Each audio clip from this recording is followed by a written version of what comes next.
Hello everyone, welcome to my channel Inggrisan Yuk.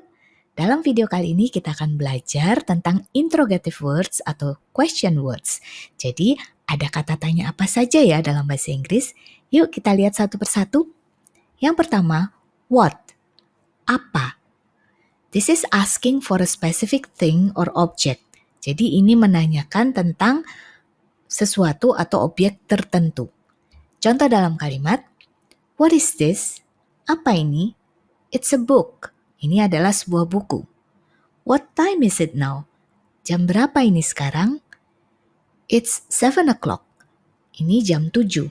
Nah, terkhusus untuk menanyakan waktu, kita juga menggunakan what, tapi digabung dengan kata time. What time? What time itu artinya jam berapa. What time is it now? Jam berapa sekarang? It's 7 o'clock. Jam 7. Oke. Kata berikutnya, when. Kapan? This is asking about time, occasion, moment. Jadi menanyakan tentang waktu. Yuk kita lihat contoh kalimatnya ya. When is your birthday? Kapan ulang tahunmu? It's in October. Oh, di bulan Oktober. Wah, bulan ini dong. Oke, another. When did she go to Bali? Kapan dia pergi ke Bali? Last month, bulan lalu. Atau mungkin lebih lengkapnya kita bisa bilang she went to Bali last month. Oke, next. Where? Di mana? Asking at what place or position. Jadi menanyakan tempat. Contoh dalam kalimat, where is my watch? Di mana jamku ya? It's on the table. Itu ada di atas meja. Where did you buy it? Di mana kamu membelinya? At the mall. Di mall. Atau kalimat lengkap, I bought it at the mall. Saya membelinya di mall. Oke, next. Why? Mengapa? Asking for a reason, explanation. Menanyakan tentang alasan atau penjelasan. Contoh dalam kalimat, why did you hide my books? Mengapa kamu sembunyikan buku-bukuku? Sorry, I was just teasing you. Maaf deh, aku kan cuma gangguin kamu. Wah, iseng nih temennya ya. Oke, next. Kita punya who or whom. Asking about a person. Artinya siapa. Menanyakan tentang seseorang. Nah, apa bedanya who dan whom? Who itu biasanya kita gunakan kalau kita menanyakan tentang subjeknya atau subjeknya, si pelaku. Sedangkan whom kita gunakan kalau kita menanyakan tentang objeknya. Misalnya ada suatu kejadian, Tony bought the flowers for Amy. Jadi Tony membeli bunga-bunga ini untuk Amy.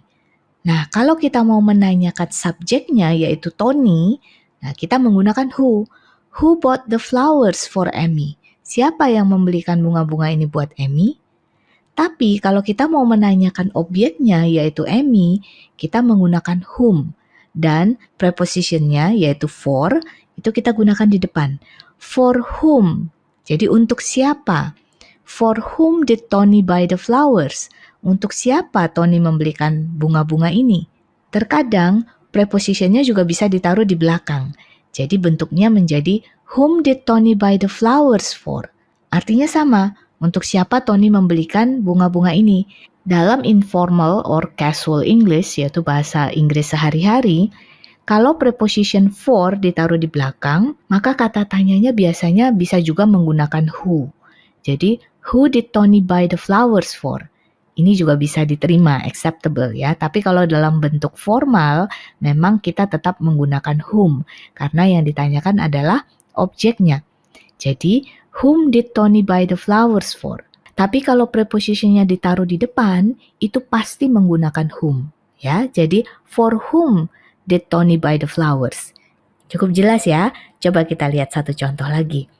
Nah, misalnya, Kate sent the email to Ron. Jadi Kate mengirim email ke Ron. Kalau kita mau menanyakan subjeknya yaitu Kate, kita tanya, who sent the email to Ron? Kita menggunakan who, siapa yang mengirimkan email ke Ron? Kita menggunakan who. Tapi kalau kita mau menanyakan objeknya yaitu Ron, kita menggunakan whom. To whom did Kate send the email? Atau Whom did Kate send the email to? Oke, cukup jelas ya? Oke, kita lanjut. Next, how? Bagaimana? Asking for a way, manner, form. Menanyakan cara. Kita lihat dalam kalimat ya. How do you go to school? Bagaimana kamu pergi ke sekolah? I go to school by bus. Aku pergi ke sekolah dengan naik bis. Oke, next kita punya how many? Berapa banyak? This is asking about quantity used with countable nouns. Jadi ini menanyakan kuantitas berapa banyak tapi digunakan untuk countable nouns atau kata benda yang bisa dihitung. Nah, buat teman-teman yang belum lihat video tentang countable and uncountable nouns, bisa cek linknya di kanan atas ya. Oke, contoh dalam kalimat, how many siblings do you have? Berapa orang saudara yang kamu punya? I have 2 brothers and a sister. Aku punya 2 saudara laki-laki dan seorang saudara perempuan. Next and last, we have how much. How much ini juga berapa banyak.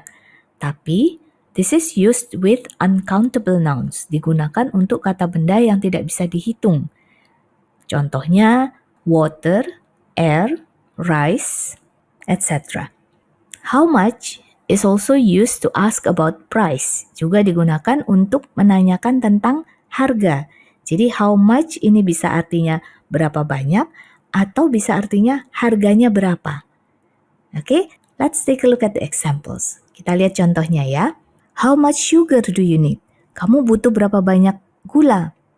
I need 2 spoons of sugar. Aku butuh 2 sendok gula. Nah, bagaimana kalau untuk menanyakan harga? How much is this bag? Berapa harga tas ini? It's $100. Harganya $100. Oke, next. Oh, ternyata tadi bukan terakhir ya. This is the last one. We still have one more. Jadi ada satu lagi. Which? Which itu artinya yang mana? Asking about choice. Jadi menanyakan tentang pilihan. Nah, yang mana? Yuk kita lihat contoh kalimatnya ya. Which color do you like best? Warna apa yang paling kamu suka? Blue of course. Tentunya warna biru. Cukup jelas ya penggunaannya. Kalau teman-teman ada pertanyaan, boleh ditulis di kolom komen ya. Semoga video ini dapat membantu kamu dalam belajar bahasa Inggris. Kalau kamu merasa video ini cukup menolong kamu, silakan di-like dan boleh juga di-share ke teman-teman yang lain. Dan kalau kamu belum subscribe, silakan subscribe dan jangan lupa hit the notification bell supaya kamu nggak ketinggalan video-video saya yang berikutnya. Thanks for listening and see you later. Inggrisan yuk!